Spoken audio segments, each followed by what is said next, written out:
মৰমৰ ছাত্ৰ ছাত্ৰীসকল, আজিৰ ভিডিঅ'টোৰ জৰিয়তে ক্লাছ 6ৰ সমাজ বিচিত্ৰাৰ 9 নম্বৰ পাঠ প্ৰাচীন ভাৰতৰ ৰাজবংশ আৰু সমাজ তাৰে অনুশীলনীখিনি আলোচনা কৰিম। গতিকে দেৰি নকৰাকৈ বলা আমি আৰম্ভ কৰোঁ। 77 নম্বৰ পেজত আমাক প্ৰথম অনুশীলনীটো দিয়া আছে। এইটো চোৱা, তলত দিয়া প্ৰশ্নবোৰৰ উত্তৰ লিখা। এই প্ৰশ্নবোৰৰ উত্তৰ কি হ'ব বলা আমি চাওঁ।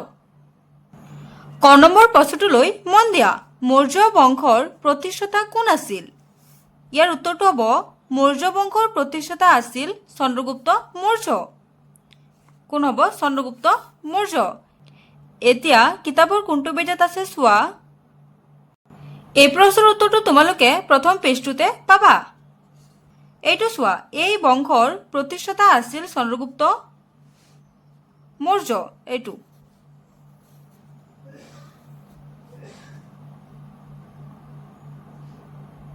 এতিয়া খ নম্বৰ প্ৰশ্নটোলৈ মন দিয়া।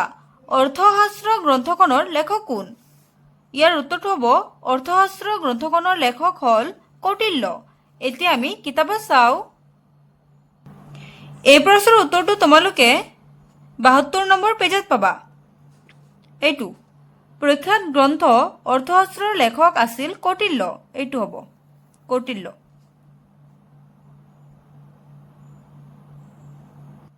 এতিয়া গ নম্বৰ প্ৰশ্নটোলৈ মন দিয়া। বৰ্তমান ভাৰতৰ কোন অঞ্চলত মৌৰ্যসকলৰ ৰাজ্য অৱস্থিত আছিল? এই প্ৰশ্নৰ উত্তৰটো হ'ব বৰ্তমান ভাৰতৰ উত্তৰ প্ৰদেশ, বিহাৰ, মধ্যপ্ৰদেশ, গুজৰাট, উৰিষ্যা, বাংলাদেশ, পাকিস্তানৰ কিছু অংশৰ লগতে আন কিছু অঞ্চল জুৰি মৌৰ্যসকলৰ ৰাজ্য অৱস্থিত আছিল। এতিয়া আমি কিতাপত চাওঁ। এই প্ৰশ্নৰ উত্তৰটো তোমালোকে 72 নম্বৰ পেজত পাবা। এইটো চোৱা, ইয়াৰ পৰা ইমানখিনি।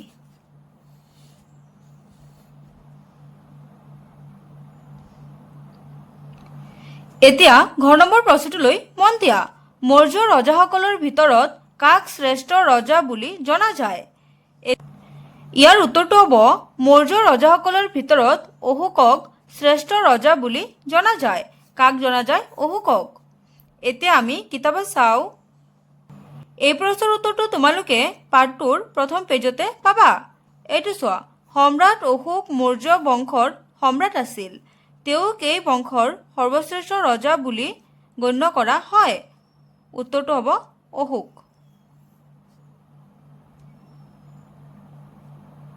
এতিয়া উঙ্গ নম্বৰ প্ৰশ্নটোলৈ মন দিয়া। শুঙ্গ বংশৰ প্ৰতিষ্ঠাপক কোন? ইয়াতে আমাক কৈছে শুঙ্গ বংশৰ প্ৰতিষ্ঠাপক কোন আছিল? উত্তৰটো হ'ব শুঙ্গ বংশৰ প্ৰতিষ্ঠাপক পুষ্যমিত্ৰ শুঙ্গ। এতিয়া আমি কিতাপৰ কোনটো পেজত আছে চাওঁ। পেজ নম্বৰ 73 চোৱা। এইটো শুঙ্গ বংশ। এই বংশটোৱে প্ৰায় 112 বছৰ কাল শাসন কৰিছিল। পুষ্যমিত্ৰ শুঙ্গই প্ৰতিষ্ঠা কৰা বাবে এই বংশটোক শুঙ্গ বংশ বুলি জনা গৈছিল। উত্তৰটো হ'ব পুষ্যমিত্ৰ শুঙ্গ। আৰু এটা কথা তোমালোকে মনত ৰাখিবা যে পুষ্যমিত্ৰ শুঙ্গই প্ৰতিষ্ঠা কৰা বাবে এই বংশটোক বা শুঙ্গ বংশটোক শুঙ্গ বংশ বুলি জনা গৈছিল। এতিয়া প্ৰথম 6 নম্বৰ প্ৰশ্নটোলৈ মন দিয়া। পুষ্যমিত্ৰ শুঙ্গ কোনটো বৰ্ণৰ লোক আছিল? উত্তৰটো হ'ব পুষ্যমিত্ৰ শুঙ্গ ব্ৰাহ্মণ বৰ্ণৰ লোক আছিল। এতিয়া আমি কিতাপৰ কোনটো পেজত আছে চাওঁ। এইটো চোৱা, এইখিনিতে মন কৰিবলগীয়া কথা যে সাধাৰণতে সেই সময়ৰ ৰজাসকল ক্ষত্ৰিয় বৰ্ণৰ লোক আছিল। সেই সময়ত যে ৰজাবিলাক কি আছিল? ক্ষত্ৰিয় বৰ্ণৰ লোক আছিল। কিন্তু পুষ্যমিত্ৰ শুঙ্গ আছিল এজন ব্ৰাহ্মণ। সেইটো কাৰণে তেওঁ ব্ৰাহ্মণ বৰ্ণৰ লোক আছিল বুলি লিখিবা। এতিয়া দ্বিতীয় 6 নম্বৰ প্ৰশ্নটো চোৱা। গুপ্ত বংশৰ প্ৰতিষ্ঠাপক কোন? গুপ্ত বংশৰ প্ৰতিষ্ঠাপক কোন বুলি সুধিছে। এতিয়া উত্তৰটো হ'ব গুপ্ত বংশৰ প্ৰতিষ্ঠাপক শ্ৰীগুপ্ত। গুপ্ত বংশৰ প্ৰতিষ্ঠাপক কোন? শ্ৰীগুপ্ত। মনত ৰাখিবা। এতিয়া আমি কিতাপৰ কোনটো পেজত আছে সেইটো চাই লওঁ।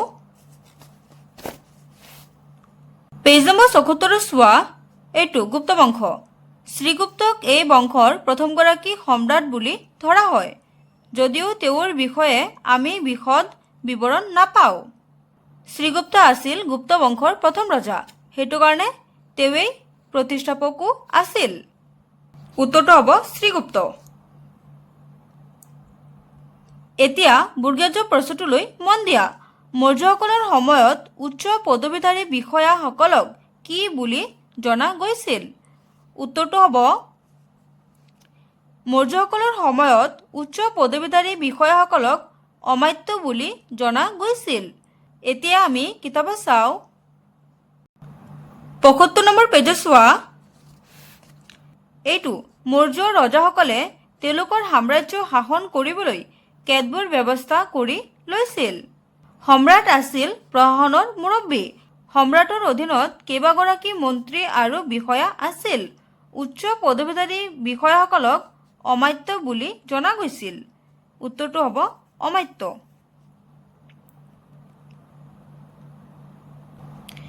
এতিয়া বুৰ্গেজ ৬ নম্বৰ প্ৰশ্নটোলৈ মন দিয়া।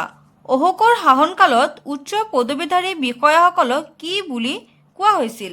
এতিয়া আমাক প্ৰশ্নটোত দিছে অশোকৰ শাসনকালত উচ্চ পদবীধাৰী বিষয়াসকলক কি বুলি জনা গৈছিল, আৰু বুৰ্গেজ ১০ নম্বৰ প্ৰশ্নটোত দিছিল মৌৰ্যসকলৰ সময়ত উচ্চ পদবীধাৰী বিষয়াসকলক কি বুলি জনা গৈছিল। তোমালোকে এই দুটা পাজত নলগাবা। মৌৰ্যসকলৰ সময়ত উচ্চ পদবীধাৰী বিষয়াসকলক অমাত্য বুলি কোৱা হৈছিল, আৰু অশোকৰটো চোৱা। অশোকৰ শাসনকালত উচ্চ পদবীধাৰী বিষয়াসকলক মহামন্ত্ৰী বুলি কোৱা হৈছিল। কি বুলি কোৱা হৈছিল? মহামন্ত্ৰী। এতিয়া আমি কিতাপত চাওঁ। এই প্ৰশ্নৰ উত্তৰটো তোমালোকে আগৰ প্ৰশ্নৰ উত্তৰটোৰ অলপ তলতে পাবা। এইটো অশোকৰ শাসনকালত অৱশ্যে উচ্চ পদবীধাৰী বিষয়াসকলক মহামন্ত্ৰী নামেৰেহে জনা গৈছিল। এইটো মহামন্ত্ৰী। এতিয়া ৯ নম্বৰ প্ৰশ্নটোলৈ মন দিয়া। অধ্যক্ষ বোলা বিষয়াসকলৰ দায়িত্ব কি আছিল? উত্তৰটো হ'ব অধ্যক্ষ বোলা বিষয়াসকলৰ দায়িত্ব আছিল বিভাগৰ দায়িত্ব। এতিয়া আমি কিতাপত চাওঁ।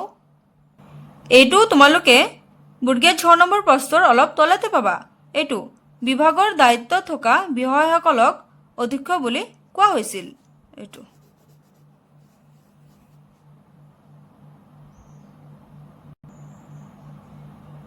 এতিয়া মধ্যনাত নম্বৰ প্ৰশ্নটো চোৱা। মৌৰ্যসকলৰ সময়ৰ প্ৰধান বৰ্ণকেইটা কি আছিল? উত্তৰটো হ'ব মৌৰ্যসকলৰ সময়ৰ প্ৰধান বৰ্ণকেইটা আছিল ব্ৰাহ্মণ, ক্ষত্ৰিয়, বৈশ্য আৰু শূদ্ৰ। কেইটা বৰ্ণ আছিল? ৪টা বৰ্ণ। এতিয়া আমি কিতাপত চাওঁ। এই প্ৰশ্নৰ উত্তৰটো তোমালোকে ৭৬ নম্বৰ পেজত পাবা। এইটো চোৱা। ব্ৰাহ্মণ, ক্ষত্ৰিয়, বৈশ্য আৰু শূদ্ৰ আছিল প্ৰধান বৰ্ণ।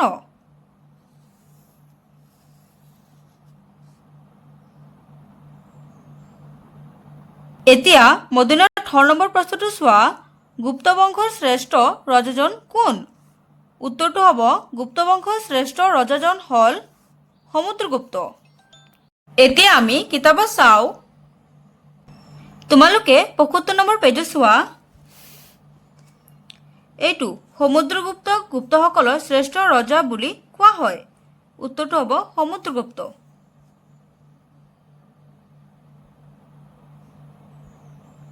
তো এইখিনিতে আমাৰ প্ৰথম অনুশীলনীৰ প্ৰশ্নখিনি শেষ হৈছে। এতিয়া আমি চাম দ্বিতীয় অনুশীলনী। এতিয়া ৭৮ নম্বৰ পেজত চোৱা দ্বিতীয় অনুশীলনী। তলত দিয়া প্ৰশ্নবোৰৰ উত্তৰ লিখা। এই প্ৰশ্নবোৰৰ উত্তৰ কি হ'ব বলা আমি চাওঁ। ক নম্বৰ প্ৰশ্নটোলৈ মন দিয়া।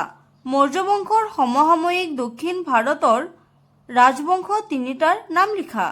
ইয়াতে মৌৰ্য বংশৰ সমসাময়িক দক্ষিণ ভাৰতৰ তিনিটা ৰাজবংশৰ নাম আমাক লিখিব দিছে। উত্তৰটো কি হ'ব চোৱা।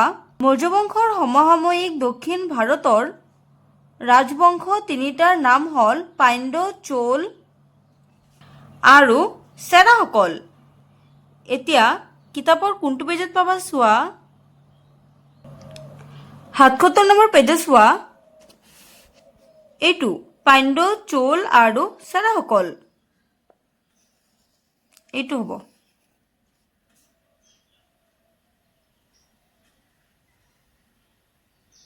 এতিয়া খ নম্বৰ প্ৰশ্নটোলৈ মন দিয়া। পাণ্ড্য বংশৰ ৰাজধানী কি আছিল? উত্তৰটো হ'ব পাণ্ড্য বংশৰ ৰাজধানী আছিল মাদুৰাই।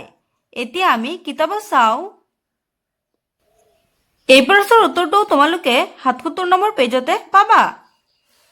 এইটো চোৱা, বৰ্তমান তামিলনাডুৰ কিছু অংশ জুৰি পাণ্ড্য বংশৰ শাসন চলিছিল। তেওঁলোকৰ ৰাজধানী আছিল মাদুৰাই। উত্তৰটো হ'ব এইটো মাদুৰাই। এতিয়া গ নম্বৰ প্ৰশ্নটোলৈ মন দিয়া। ইৰায়ুৰ কোনটো ৰাজ্যৰ শাসন কেন্দ্ৰ আছিল? উত্তৰটো হ'ব ইৰায়ুৰ চোল ৰাজ্যৰ শাসন কেন্দ্ৰ আছিল। এতিয়া আমি কিতাপত চাওঁ। এই প্ৰশ্নৰ উত্তৰটো ৭৭ নম্বৰ পেজতে দিয়া আছে। এইটো চোৱা, পাণ্ড্যসকলৰ ৰাজ্যৰ একেবাৰে শেষতে চোল নামৰ আন এটা ৰাজবংশই শাসন কৰিছিল। তেওঁলোকৰ শাসনৰ মূল কেন্দ্ৰ আছিল ইৰায়ুৰ। উত্তৰটো হ'ব এইটো চোল। এতিয়া ঘ নম্বৰ প্ৰশ্নটো চোৱা, চেৰাসকলৰ অঞ্চলটো কি বুলি জনা গৈছিল? উত্তৰটো হ'ব চেৰাসকলৰ অঞ্চলটোক কেৰেলা বুলি জনা গৈছিল। কি বুলি জনা গৈছিল? কেৰেলা। এতিয়া আমি কিতাপত চাওঁ। এইটো চোৱা, ঘ নম্বৰ প্ৰশ্নৰ উত্তৰটোৰ অলপ তলতে দিয়া আছে। চেৰাসকলৰ এই অঞ্চলক কেৰেলা বুলিও জনা গৈছিল। উত্তৰটো হ'ব এইটো কেৰেলা।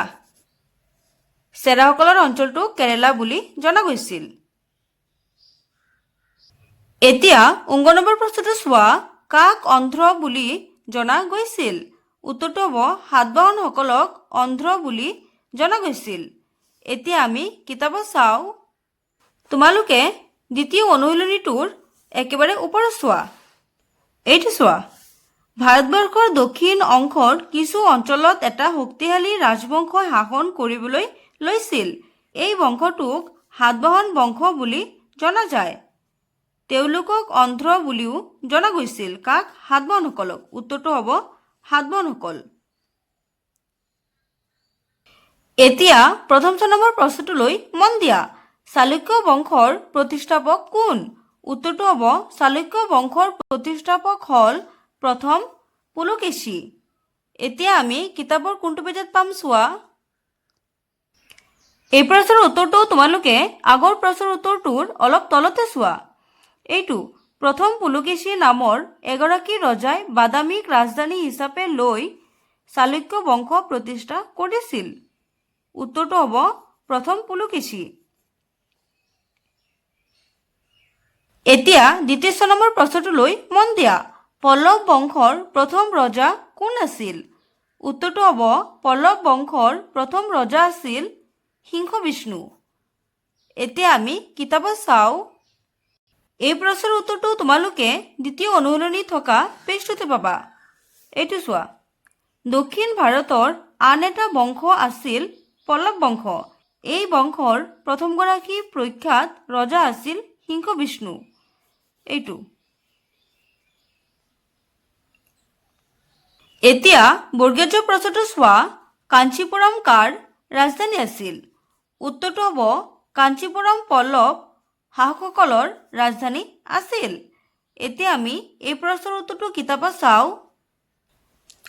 এইটো চোৱা, কাঞ্চীপুৰম আছিল পল্লৱ শাসকসকলৰ ৰাজধানী। এইটো হ'ব।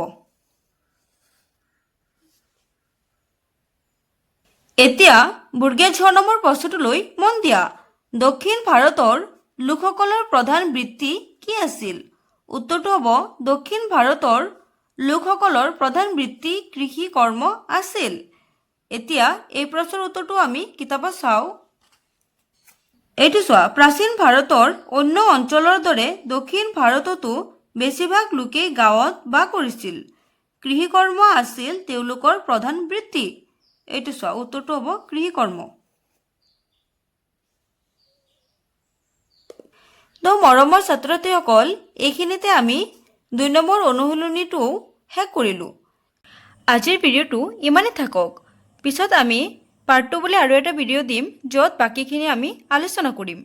যদি ভিডিঅ'টো ভাল লাগে তেনেহ'লে লাইক কৰিবা, শ্বেয়াৰ কৰিবা আৰু যদি মোৰ চেনেলটোত প্ৰথম তেনেহ'লে ছাবস্ক্ৰাইব কৰিবা। ধন্যবাদ।